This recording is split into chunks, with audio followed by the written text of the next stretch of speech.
strapless, halter neck. Now you've probably heard of those terms before, but would you know how to accessorize them?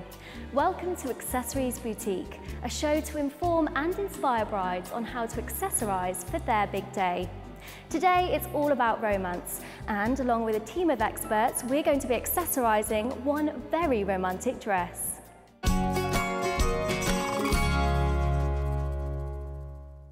Okay, so joining me now is Karen Taft, Managing Director of Benjamin Roberts.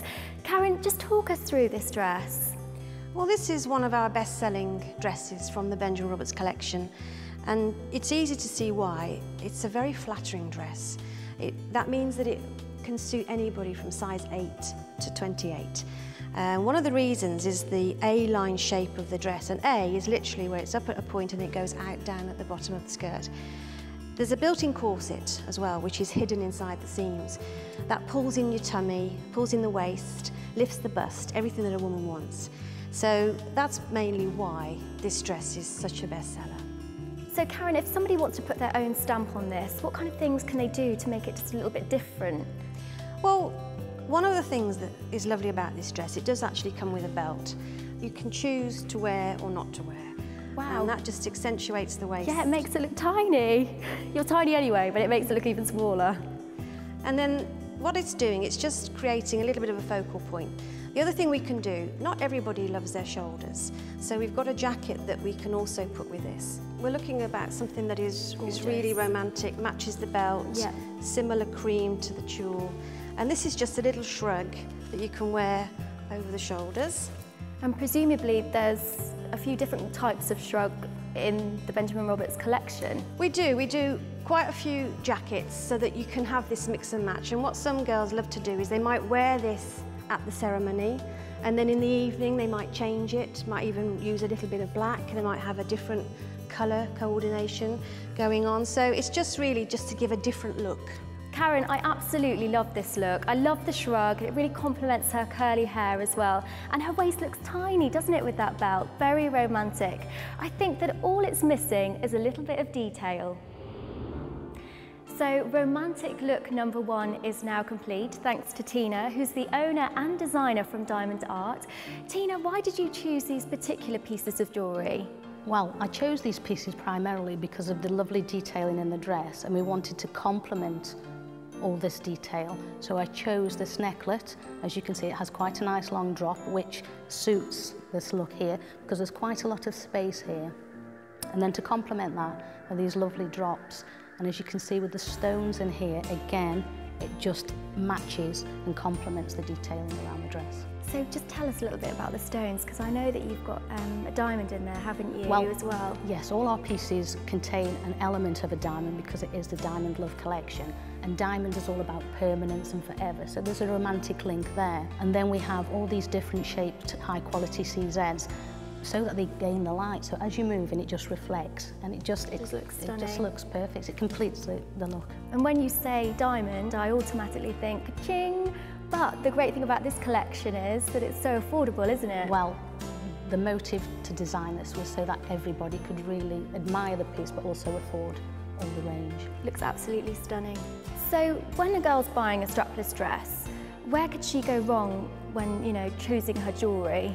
Well, first of all, you do need something, especially with this amount of space here. Don't go for anything too short. Some people tend to wear a choker and it still cuts off here, so you look separate, the head looks separate from the body. But as you can see from here, what it does, it draws the line down. So when you're looking, it's a perfect frame, really. Elongates her neck, doesn't it? Definitely. Yes. And how about the earrings as well? Well, there is another set I'll show you with a stud, but again, she can carry off because of a frame along, and the way her hair is as well. It just helps to just accentuate. Okay, so I'm a little bit of a magpie and I just like to pile on the jewellery. Would you say that bracelets would be too much for this? I think so. I mean, obviously she will be taking this part off in the evening, but I think it is a personal choice. I've chosen not to accessorise because I think the intensity is all about this area here. Well, Tina, Sarah looks absolutely fantastic, spectacular, very romantic. I love the way the jewellery kind of brings up the sparkle in the dress as well. So that's look 1. Now let's have a look at look 2.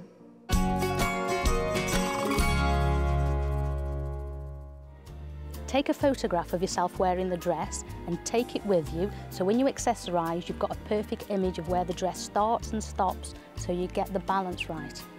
When you're out shopping for your accessories and all the other little bits and pieces that you might need, it's a good idea to just have a small swatch of fabric of your dress. And most people would provide these for you. You can keep it in your purse, and you just then have always got an idea of the correct colour for what you're trying to match it up to.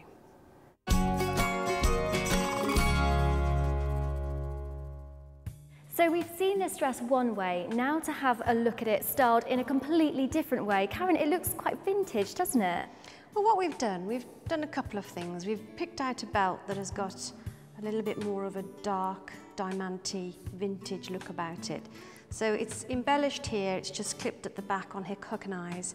And then the jacket is actually the same lace from the dress, which is almost a cotton feel, and it's got this lovely lacy texture where the flesh shows through, picking up with the diamante. So straight away you've got a very rich but almost antique look, yet it is of course brand new.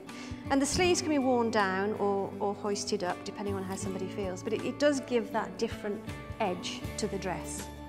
I think what's really nice about it is that you can't believe it's the same dress, can you really? It just gives it a totally different look. Well, I think just not to underestimate accessories. I think that's really the secret here. What we're trying to do today is to show you how one dress you can have so many different looks. Now for those finishing touches, let's see what Tina has for us. Tina, once again, you've worked your magic and put the finishing touches to look number 2. Tell me why you chose these. I always thought that pearls were bad luck. Well, no, actually, pearls bring tears, but at a wedding, the family cry tears of joy. So that's why lots of jewellery or lots of pearls are sold as accessories for jewellery for brides. So on this design, because we've got quite an intense detailing here on the bolero, we've got very, very subtle but effective studs, and the pattern there mimics the pattern here. And then because we've got a romantic look, I thought we'd probably get away with a heart shape, but not a symmetrical heart. I've tried to use an offset, and again, the detailing here mirrors the detailing here and mirrors the look. And I love the way the necklace actually, when you look at it, you're kind of drawn to the necklace and then down to the waist. That's a very all the jewels around there. It looks lovely, it looks really stunning. That's a very good point, because we don't really want to be competing with this detail here. So again, it should be the whole look as what we're after. So why did you go for the studs? Could you still go for a droplet earring, or would you say that's too much with all the kind of detail and lace that's going on here? I think it depends on the person. We must always take that into consideration. It depends on the hairstyle, but we didn't change the hair for this look, if you've noticed. So the effect is still the same. So it does depend on the length of the neck. So perhaps if you were going to go for a hair up, take the necklace away and then have some long earrings? Yeah, that would work very well. But again, it really is down to the look and the dress. Well, Tina, thank you. You've definitely shown us that jewellery is such an important part, isn't it, to finish the look? Oh, absolutely, it's essential. Thank you. Thank you. Well, there you have it, 2 looks from one very romantic dress. Join us next time where we'll be giving you lots of hints and tips on how to accessorise your dress for your big day.